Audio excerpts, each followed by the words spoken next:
Good morning, everyone. Good morning, and welcome to Orange Fantasy World of Sports. And did you watch the draft last night? I did. I watched the whole first round.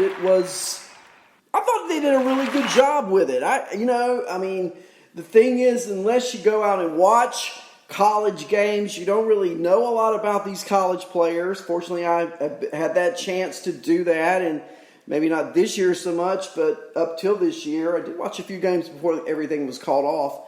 And then you got the high school kids. But I want to go through a little bit of the first round. Not every player, but just a few. And some that I may go over may surprise you. You may not know anything. You may know a lot about them. But let's start with the number one pick, okay? Because we got to talk about number one, and that's Spencer Torkelson. And Torkelson was announced last night going to Detroit as a third baseman. Now, last summer of 2019, he's on Team USA. And if you're not familiar with Team USA, it typically is a group of who would be rising juniors in college. They have just completed their sophomore year of college, and they tour around the United States. And last year they went to Japan, and they play, games against different teams, and it's exhibition type thing, but it's very competitive. And last summer they were in North Carolina, and I got to watch Team USA, and actually the first and second picks in the draft were on Team USA last summer. So Torkelson, 6'2", 215 pounds, out of Arizona State University. He was announced last night as a third baseman. I watched him play first base last summer, and primarily he played first base, maybe a little right field at Arizona State. He's a slugger, okay? His 2018 season in 55 games, this will be his age 18 season in college. He hit 25 homers in 257 at-bats. So that's 1 every 10. And his sophomore year, he hit 23 homers in 289 plate appearances. And this year, his junior year, in only 17 games, he hit 6 home runs. Batting average-wise, he was hitting .340 before the season ended. Last year, he hit .351, and his freshman year, he hit .320. So, of course, he's got a good bat. He wouldn't go number one in the draft. But now he's going to be in Detroit. He's going to get opportunity to play. By them announcing him as a third baseman, that tells me that's where they're going to give him a good look. We'll see if that's where he stays. We know last year, that they took the starting pitcher Mize as the first pick overall. So he goes number one. And it was projected that the number 2 pick overall would be Austin Martin. But Martin goes 5th, and he goes to Toronto. Now, Austin Martin was rated as the number 1 pure hitter coming out of the draft. He was projected by many to go number 2 to Baltimore. We'll talk about their pick in just a moment. But instead, he goes number 5 to Toronto. And so, knowing what I know about Austin Martin, I've got to tell you that, in my opinion, Toronto comes away with the best draft pick in the draft, considering their draft position and considering who they got at that position. Austin Martin, purported to be a shortstop, can probably play in a lot of other places because of the fact that he is a shortstop. I'm sure he's got a great arm, great range.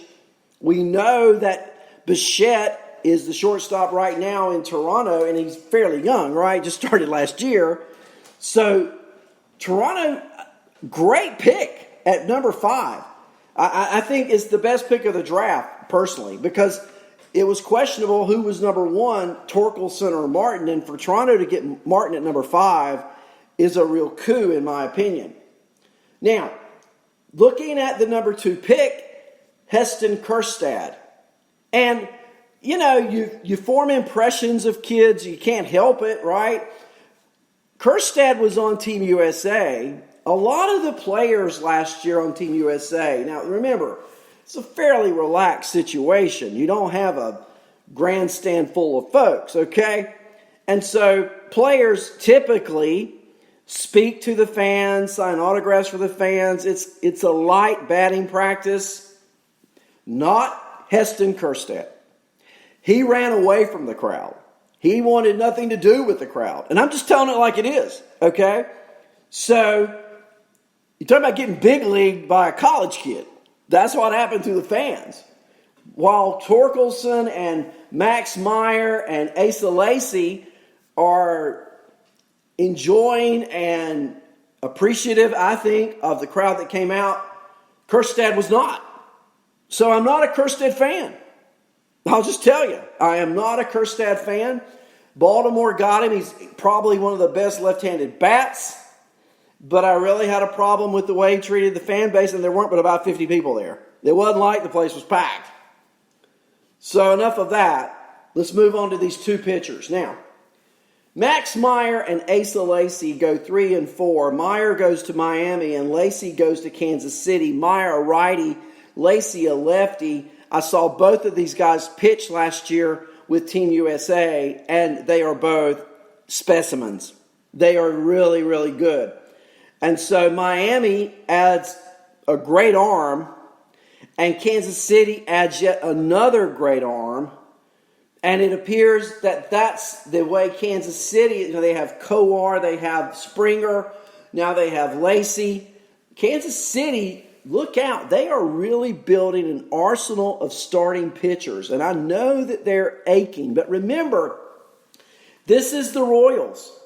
Remember, they win the World Series, 7 years ago. But prior to that, they were horrible for a few years. They build up their farm system, they make the World Series, then they win the World Series, and that's what they're doing again. They're building back up. I think good things are on the horizon for the Royals, probably in 2 years. They also have some really good bats down on the farm. And Meyer drew comparisons going to Miami, power right-hander, to different players like who? Like Scherzer, like Cone from another generation.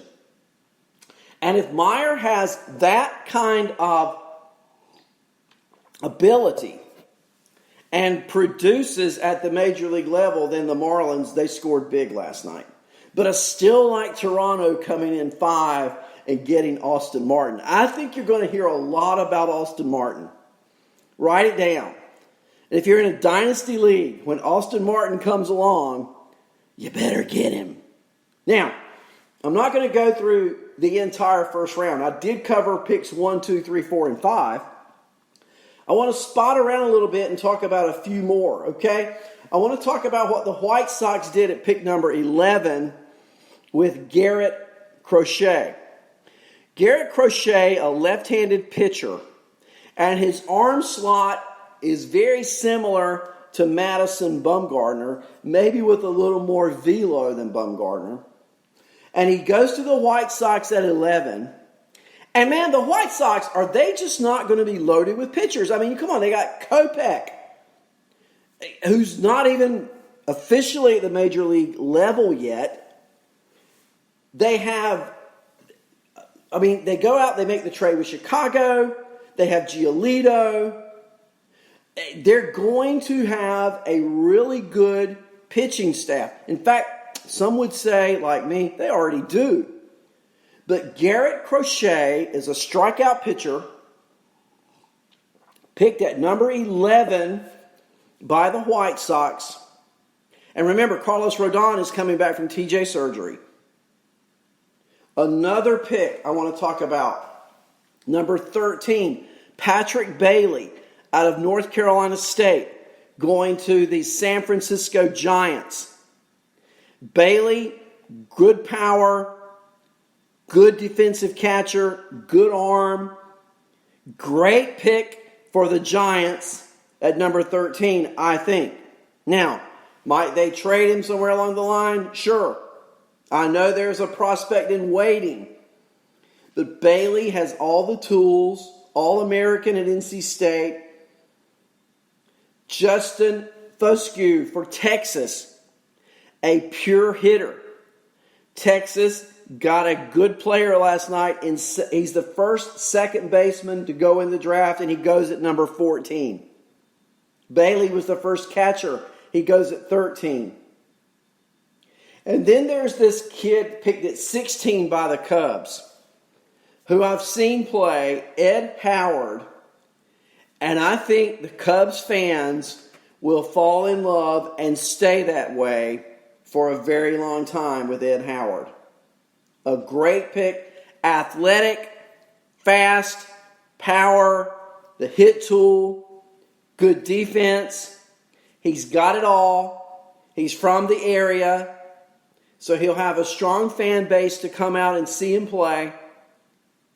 And to me, these are just the highlight picks, if you will, that I wanted to bring up this morning. There are others. Zach Veen going to Colorado. He's an outfielder, a great hit tool, and playing for the Rockies, picking him at number 9. That's going to be, I think, a great pick for years to come. And you get down to the lower levels. Aaron Sabato, first baseman out of North Carolina, goes to the Twins at pick number 27. Sabato is a power bat. And he, to me, fits the mold of what the Twins want. That slugging bat, good contact. I think that he will be a really good fit down the road for Minnesota. Another late round pick that I really like was the Tampa Bay pick at 24 and the Atlanta pick at 25. Tampa picking Nick Bitsko, a right-handed pitcher at 24, power arm. Atlanta picking Jared Schuster, a left-handed pitcher at 25. These kids are going to be major leaguers, barring some catastrophic injury, and I can't wait.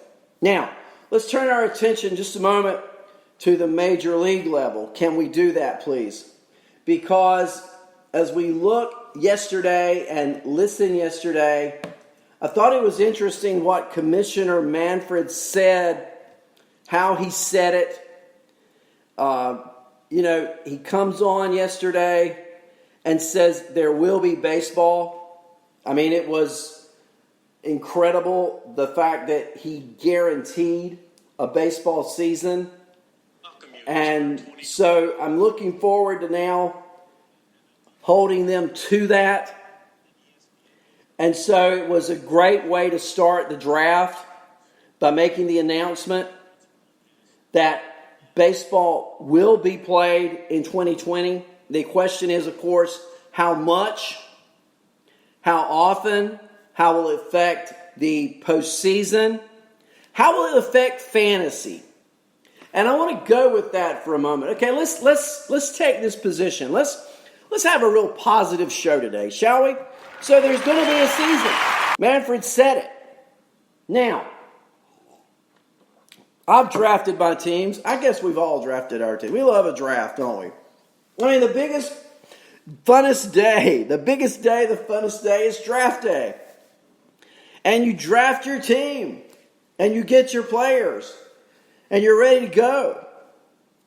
And so now you got free agents milling around out there on the waiver wire. They can be picked up.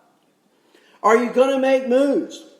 Who are some players who either A, are going to have a detriment because of the delay, or B, a positive effect because of the delay? I think your long-term, your long relievers, your Drew Pomerantz, your Ross Striplings, I think these are guys that are prizes if they are still out there on a waiver wire. I was looking this morning, and they are available in some of my leagues.